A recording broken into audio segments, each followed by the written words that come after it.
ఒంటరితనం ఒక అలలాంటిది. అది బలమైన ఆట అని నమ్మితే, దానితో పోరాడటానికి ప్రయత్నిస్తే మీరు దానిలో మునిగిపోతారు. అది మీపైకి రావడానికి అనుమతిస్తే అది తాత్కాలికమని మీరు గ్రహిస్తారు. ఇది శాశ్వతంగా ఉండదు. ఆ ప్రదేశంలో మీరు నిజమైన శాంతిని కనుగొనడం ప్రారంభించవచ్చు. ఒంటరితనంతో వచ్చే బాధాకరమైన అనుభూతిని తగ్గించాలనుకుంటే ధ్యాన పద్ధతులను అమలు చేయడం చాలా విలువైనది. ఈ వ్యాయామాలు తరచుగా వ్యక్తులు తమతో తాము మరియు తమ చుట్టూ ఉన్న ప్రపంచంతో మరింత అనుబంధం కలిగి ఉండటానికి సహాయపడతాయి. ఇక్కడ కొన్ని శుభవార్తలు ఉన్నాయి. అనుభూతి చెందడానికి మీకు శృంగార భాగస్వామి అవసరం లేదు. మన జీవితాల్లోని అత్యంత అర్థవంతమైన అనుబంధాలకు శృంగారంతో సంబంధం లేదు. స్నేహాలు, సాధారణ ప్రదేశాలు, అభిరుచులు మరియు సంఘాలు ఒంటరితనాన్ని ఎదుర్కోవడంలో అంతే శక్తివంతమైనవి. కొన్నిసార్లు శృంగార సంబంధాల కంటే కూడా సహాయపడతాయి. ఆలోచించండి, మీరు sports team, book club, gaming clan లేదా వాలంటీర్ గ్రూప్ వంటి సంఘంలో భాగమైనప్పుడు మీరు ఒంటరిగా లేరని మీకు గుర్తు చేయబడుతుంది. మీరు పెద్దదానిలో భాగం. మీరు అభిరుచులలో పెట్టుబడి పెట్టినప్పుడు మీరు మీ సమయాన్ని పూరించడమే కాకుండా మీరు బలమైన ఉద్దేశాన్ని కూడా నిర్మిస్తున్నారు. అది హైకింగ్, పెయింటింగ్ లేదా కొత్త నైపుణ్యాన్ని నేర్చుకోవడమైనా, ఈ కార్యకలాపాలు మీరు ఎవరు మరియు మీరు నిజంగా ఏమి చేయగలరో మీకు గుర్తుచేస్తాయి. ఆ భావనను విస్మరించడం కష్టం. మీ వ్యక్తిత్వం మిమ్మల్ని శృంగార సంబంధాలకు ఆకర్షణీయంగా చేస్తుంది. మీ భాగస్వామి కోసం మీరు ప్రతిదీ వదులుకోవాల్సిన అవసరం లేదు. అంతేకాకుండా మిమ్మల్ని ప్రేమించే ఎవరైనా మిమ్మల్ని మొదటగా ఉండాలని కోరుకుంటారు. మీ మొత్తం వ్యక్తిత్వాన్ని తీసివేయరు. మరియు స్నేహాలు ఉన్నాయి. నిజమైన, లోతైన మరియు అర్థవంతమైన స్నేహాలు. మీరు మీ చిందరవందర, అసంపూర్ణమైన స్వీయంగా కనిపించి ఇంకా ప్రేమించబడినట్లు భావించే రకమైనవి. ఈ సంబంధాలు ప్రాముఖ్యతపరంగా శృంగార సంబంధాలకు సరిపోతాయి. అనుబంధం భాగస్వామి రూపంలో రావలసిన అవసరం లేదని అవి మనకు గుర్తుచేస్తాయి. అది మనల్ని చూసే వ్యక్తుల నుండి కూడా రావచ్చు. నిజంగా మనల్ని చూసి ఏమైనప్పటికీ ఉండాలని ఎంచుకునేవారి నుండి. ఒంటరితనం ఒక భాగస్వామ్య మానవ అనుభవం, కాని అది శాశ్వతమైనదిగా ఉండవలసిన అవసరం లేదు. మనం ఒంటరిగా ఉండటానికి ఎందుకు భయపడుతున్నామో అర్థం చేసుకోవడం, అసౌకర్యంతో కూర్చోవడం నేర్చుకోవడం మరియు అర్థవంతమైన అనుబంధాలను నిర్మించడానికి ఎంచుకోవడం ద్వారా మనం ఒంటరితనాన్ని వృద్ధికి అవకాశంగా మార్చడం ప్రారంభించవచ్చు. మరియు అది పజిల్లోని చివరి భాగానికి మనల్ని తీసుకువస్తుంది. ఉద్దేశపూర్వక ఒంటరితనం యొక్క తత్వం. ఒంటరితనం ఒంటరిగా ఉండటం కంటే చాలా ఎక్కువ. ఇది ఒక ఆలోచనా విధానం. ప్రపంచంలోని శబ్దం నుండి దూరంగా ఉండటానికి మరియు లోపలికి తిరగటానికి ఉద్దేశపూర్వక ఎంపిక. ఒంటరిగా ఉండటానికి మరియు మీరు ఉండాలని కోరుకోకపోవటానికి మధ్య ముఖ్యమైన వ్యత్యాసం ఉంది. ఉద్దేశపూర్వక ఒంటరితనం ఒక శక్తివంతమైన స్థితి. మీరు నిజంగా ఉపశమనం పొందే మరియు మీ స్వంత సహవాసంలో స్పష్టతను పొందగలిగే స్థితి. ఇది నిశ్శబ్దం మరియు స్థిరత్వం యొక్క అసౌకర్యాన్ని శిక్షగా కాకుండా వ్యక్తిగత వృద్ధికి ప్రామాణికమైన మార్గంగా స్వీకరించడం గురించి. మొదట, ఒంటరితనం అసౌకర్యంగా మరియు భయానకంగా అనిపించవచ్చు, ముఖ్యంగా ప్రతికూల అర్థాలతో. ఒక స్పృహతో కూడిన నిర్ణయం వైపు మీ ఆలోచనా విధానాన్ని పునర్నిర్మించడానికి సమయం కేటాయించడం కీలకం. ఉద్దేశపూర్వకత ఒంటరితనాన్ని జైలుగా కాకుండా ఒక అభయారణ్యంగా చూడటానికి మీకు సహాయపడుతుంది. ఇది నెమ్మదిగా మరియు స్పష్టంగా ఆలోచించడం నేర్చుకోవడానికి, బాహ్య పరధ్యానాల భారం లేకుండా జీవితంలోని సంక్లిష్టతలను ప్రాసెస్ చేయడానికి స్థలాన్ని అందిస్తుంది. ఈత నేర్చుకోవడంలాగా ఆలోచించండి. మొదట లోతైన ముగింపు భయానకంగా అనిపిస్తుంది, మరియు ఎవరైనా అక్కడ ఎందుకు వెళ్లాలనుకుంటున్నారో మీరు ఆశ్చర్యపోతారు. తేలడం ఎలాగో మీరు గుర్తించిన తర్వాత నీటిలో ఉండటం యొక్క శాంతిని ఆస్వాదించడం ప్రారంభిస్తారు. ఉద్దేశపూర్వక ఒంటరితనం యొక్క ఆలోచన బౌద్ధ మరియు స్టోయిక్ బోధనలలో లోతుగా పాతుకుపోయింది. బౌద్ధమతంలో బాధకు కారణమయ్యే నిరంతర కోరికలు మరియు అనుబంధాల నుండి విడిపోవడానికి ఒంటరితనం ఒక మార్గంగా అర్థం చేసుకోబడింది. బుద్ధుడు స్వయంగా ఒంటరితనంతో పరిచయం కలిగి ఉన్నాడు, జ్ఞానోదయం పొందడానికి బోధివృక్షం క్రింద సంవత్సరాలు ధ్యానం చేస్తూ గడిపాడు. బౌద్ధుల కోసం ఒంటరిగా ఉండటం అంటే ప్రతిదీ నుండి ఒంటరిగా ఉండటం కాదు. అది ఒక సాధారణ అపోహ. ఒంటరి సన్యాసి ఒంటరిగా జ్ఞానోదయం పొందే చిత్రం తప్పుదారి పట్టించేది. బౌద్ధ ఆచారాలు, ధ్యానం, ఉనికి మరియు అంతర్గత శాంతిభావాన్ని పెంపొందించడం గురించి ఈ విషయాన్ని తెలివిగా వివరించే ఒక బౌద్ధ భావన విరక్తి. మనం నిరంతరం ఇతరులతో చుట్టుముట్టబడినప్పుడు మనం మన స్వీయ విలువను వారి అభిప్రాయాలు, అంచనాలు లేదా ఆమోదానికి ముడిపెట్టే ధోరణిని కలిగి ఉంటాము. ఒంటరితనంతో మనం ఆ ముడులను విప్పడం మరియు మన చుట్టూ ఉన్నవారి యొక్క పొంచి ఉన్న ప్రభావం లేకుండా మనం ఎవరనేది కనుగొనడం ప్రారంభించవచ్చు. మన విలువ బాహ్య ధృవీకరణ నుండి కాకుండా లోపల నుండి వస్తుందని గుర్తించడం గురించి ఇది ఎక్కువ. స్టోయిసిజంతో పోల్చండి. ఇది మన ఆలోచనలు మరియు భావోద్వేగాలను నియంత్రించడం ద్వారా ఒంటరితనంలో బలాన్ని కనుగొనడానికి మనకు బోధించే తాత్విక పాఠశాల.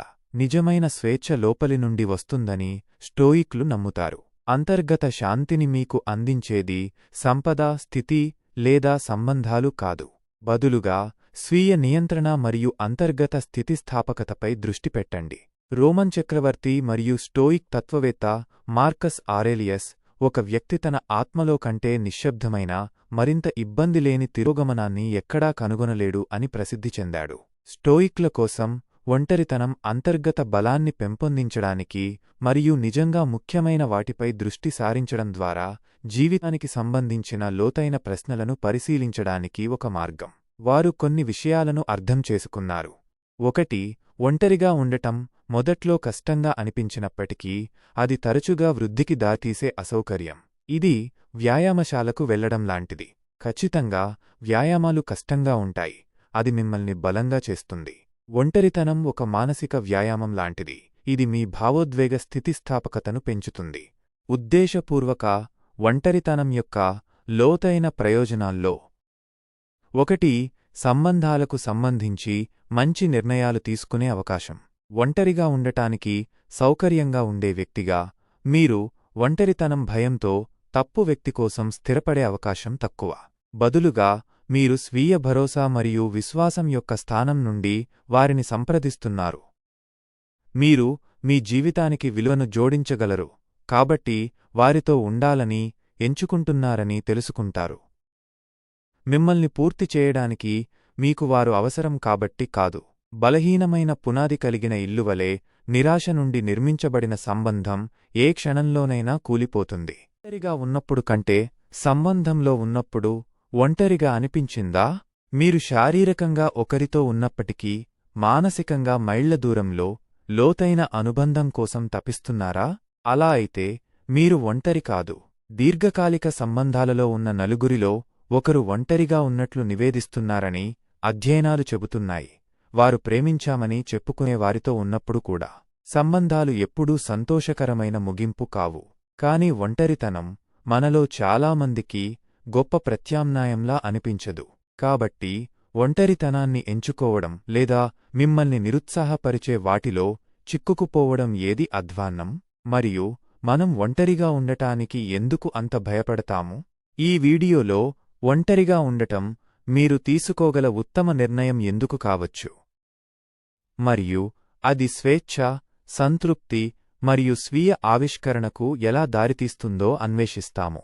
సంబంధాలను వెంబడించడానికి మనల్ని ప్రేరేపించే సామాజిక ఒత్తిళ్ల గురించిన నిజాలను, ఒంటరితనం ఎందుకు శక్తివంతమైనదో వెనుక ఉన్న శాస్త్రాన్ని మరియు ఒంటరిగా ఉండటం మనకు జీవితంలో నిజంగా ఏమి కావాలో నేర్పించే కొన్ని ఆశ్చర్యకరమైన మార్గాలను వెలికితీస్తాము.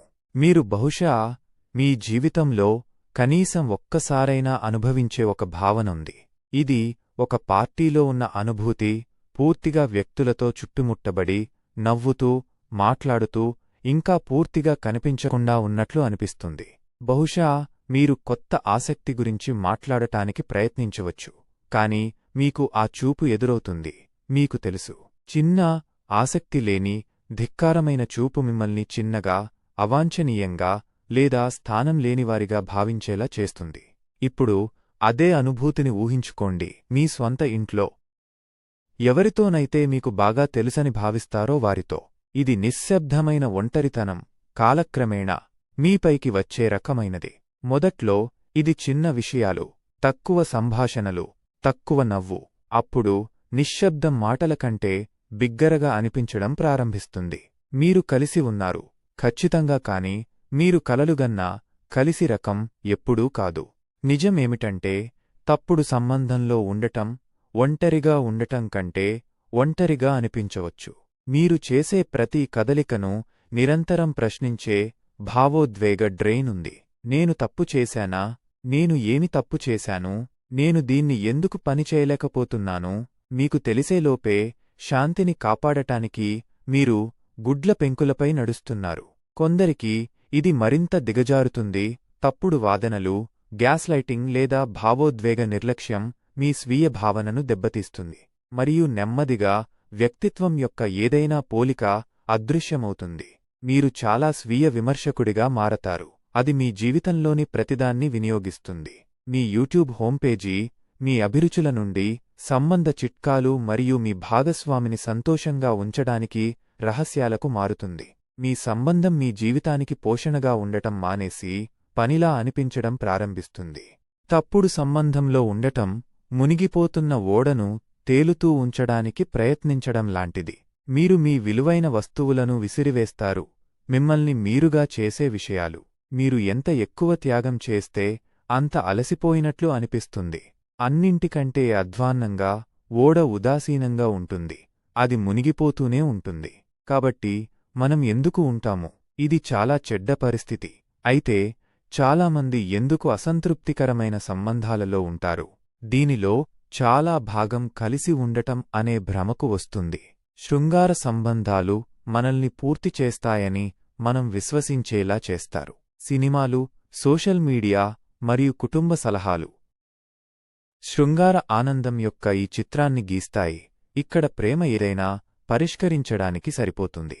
కాని మీరు బహుశా ఇప్పటికే కనుగొన్నట్లుగా వాస్తవ ప్రపంచంలో అది చాలా అరుదుగా జరుగుతుంది. సంబంధాలలో సరిపోలని అంచనాలు మనల్ని మరింత ఒంటరిగా భావించేలా చేస్తాయి.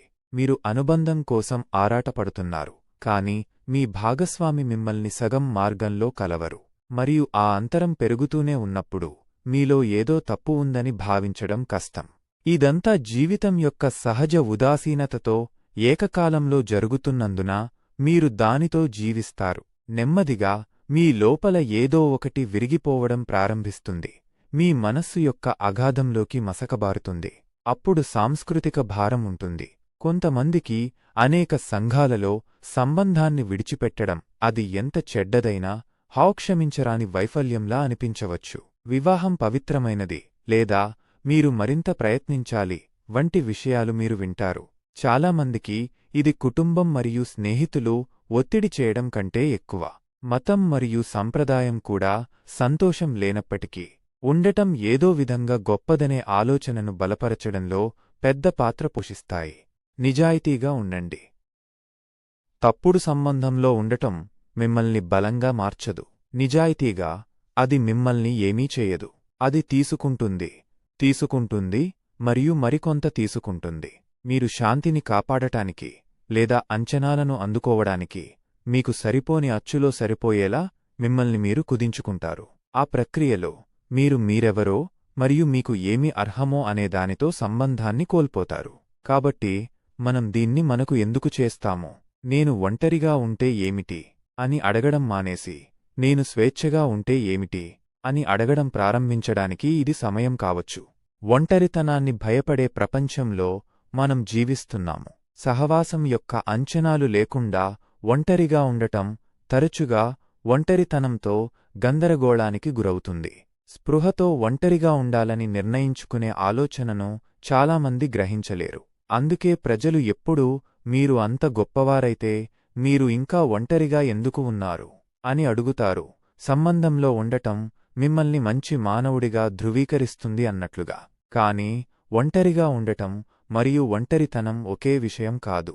ఒంటరితనం స్పృహతో కూడిన నిర్ణయం కావచ్చు, మీకోసం చెక్కిన స్థలం, మీరు అనంతంగా ఎదగగల పాకెట్ డైమెన్షన్. మనం భేదాన్ని హైలైట్ చేయడం ద్వారా ప్రారంభిద్దాం. ఒంటరితనం అనేది బాధాకరమైన అనుభూతి, అనుబంధం కోసం తపన. మరోవైపు ఒంటరితనం, మీ స్వంత సహవాసం యొక్క నెరవేర్పు. ఫ్రీడ్రిక్ నీట్షే మరియు సోరెన్ కీర్క్గార్డ్ వంటి తత్వవేత్తలు దీనిని గుర్తించారు. నీట్షే ఒకసారి ఇలా వ్రాశాడు: ఒంటరితనంలో ఒంటరి వ్యక్తి తనను తాను తింటాడు, గుంపులలో చాలామంది తింటారు. మీకు ఏది ఇష్టమో ఎంచుకోండి.